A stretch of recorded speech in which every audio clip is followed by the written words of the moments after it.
प्रभु यीशु के नाम में जय मसीह की भाइयों और बहनों, आप सभी का अभिवादन करता हूँ इस वीडियो में। और आप सब लोग अच्छे होंगे। आज हम भजन संहिता 93 से हम कुछ बातों को सीखेंगे। आज हम परमेश्वर के वचन से एक शक्तिशाली भजन पर मनन करने वाले हैं। प्रभु आप सभी को आशीष दे और इस भजन संहिता को अच्छे से सुने और अपने जीवन में लागू करें। तो आज मैं भजन संहिता 93 के बारे में जो उसका इंट्रोडक्शन बताऊंगा, परिचय किसने लिखा उसके बारे में। तो आज हम भजन संहिता 93 में का 93 का अध्ययन करेंगे और उसके बारे में हम जानेंगे। यह भजन परमेश्वर के राज्य और उसकी सामर्थ और उसकी पवित्रता के बारे में घोषणा करता है। यह हमें याद दिलाता है कि सारा संसार कितना भी स्थिर क्यों न लगे, परमेश्वर सदा सिंहासन पर विराजमान है। परमेश्वर हमेशा हमारे साथ है। भजन संहिता की एक शुरुआत होती है, महान घोषणा से शुरुआत होती है। यहाँ पर भजन संहिता 93 का एक में लिखा हुआ है, यहोवा राज्य करता है, वह महिमा से विभूषित है करके भजन संहिता 93 का एक में ही लिखा हुआ है। उसने महात्म्य का परिवार पहना करके इसमें एक महान घोषणा से शुरुआत होता है। तो हम यहाँ पर देखेंगे कि इसका जो लेखक तो यहाँ पर एविडेंस तो नहीं दे रखा, इसका प्रूफ नहीं, लेकिन हम देख सकते हैं भजन संहिता 90 में मूसा ने प्रार्थना की थी। तो वो ही भजन संहिता 90 और 91, 92 और 93। तो हम समझ सकते हैं कि यह भजन संहिता भी मूसा के द्वारा लिखा गया होगा, में भी शायद लिखा होगा।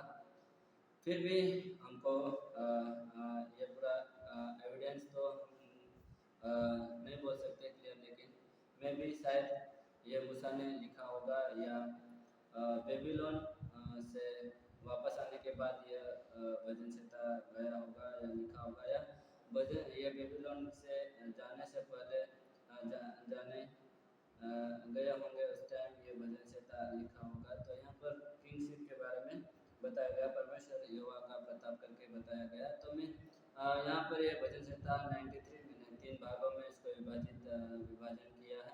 तो हम इसको बारे बारे से पढ़ेंगे और उसके बारे में समझेंगे।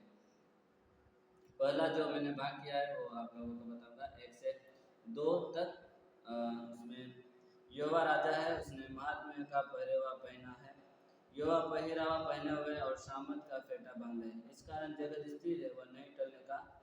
हे यहोवा, तेरी राजगद्दी अनादिकाल से स्थिर है, तू सर्वदा से है। तो यहाँ पर 1 से 2 में परमेश्वर के राज्य और अनंत शासन की घोषणा के बारे में बताता है। यहाँ भजनकार घोषणा करता है कि परमेश्वर राज्य करता है, वह महिमा और सामर्थ से परिधान किए हुए हैं। और इसका अर्थ होता है कि परमेश्वर सर्वशक्तिमान राजा है, संसार उसकी शक्ति से स्थिर है, उसका सिंहासन आदि से स्थिर है और वह अनादि और अनंत है। परमेश्वर पिता आदि वो परमेश्वर अनंत है करके यहाँ पर भजन संहिता बताता है। अनादि और अनंत है करके, अनादिकाल से स्थिर है करके, तो सर्वदा से है करके बताता है। परमेश्वर का शासन अस्थायी नहीं बल्कि सदा के लिए हालेलुया। और तीसरे दूसरा भाग मैंने जो भाग किया है वो 3 से 4 हम पढ़ेंगे। हे यहोवा, महानंदों का कोलाहल हो रहा है, महानंदों का बड़ा शब्द हो रहा है, महानंद गरजते हैं। महासागर के शब्द से और समुद्र की महातरंगों से विराजमान यहोवा अधिक महान है। प्रचंड जल धाराएं और परमेश्वर की सर्वोच्चता के बारे में बताया गया है। यहाँ जल प्रवाह या बाढ़ का उल्लेख है। यह जीवन की कठिनाई और संकट और अशांति का प्रतीक है। लहरें गरजती है, जलधाराएं ऊंची उठती है, परंतु ऊपर आकाश में स्थित प्रभु उनसे भी अधिक सामर्थ्य है।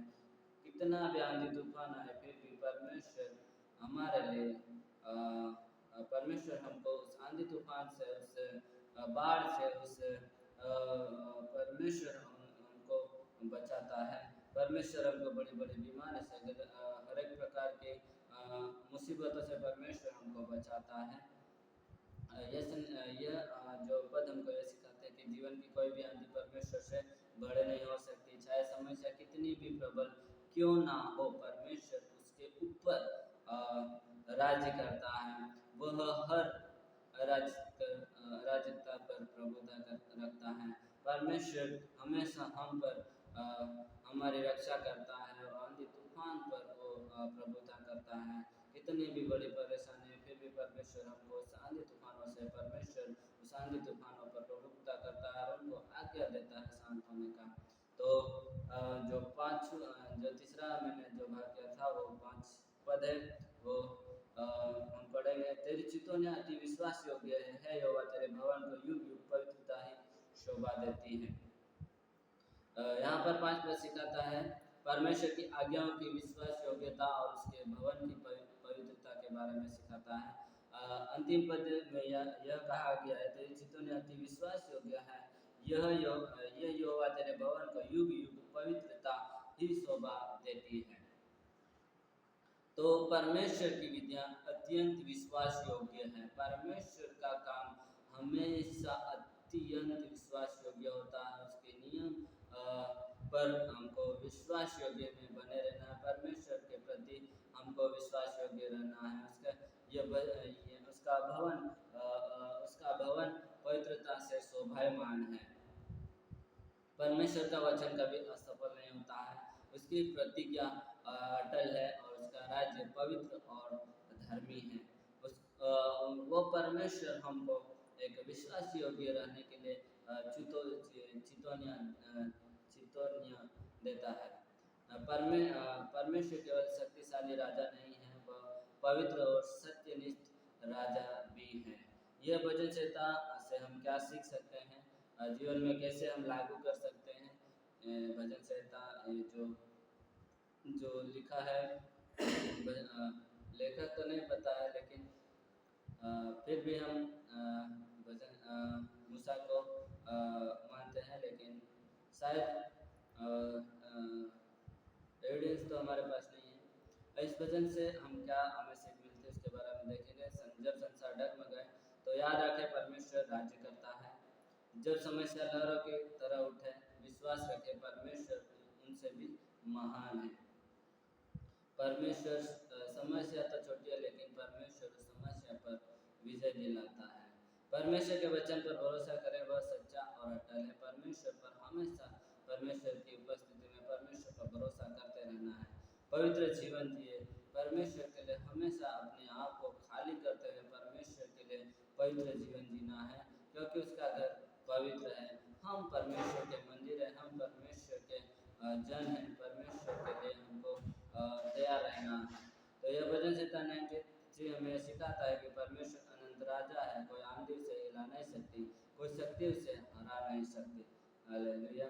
तो आज इस भजन संहिता के कारण प्रभु आप सभी को आशीष दे और गॉड ब्लेस यू। इस भजन संहिता को सीख कर और अपने जीवन में लागू करें और आगे बढ़ते चले जाए। प्रभु आप सभी को इस भजन संहिता के द्वारा सबको आशीष दे। जय मसीह की सबको।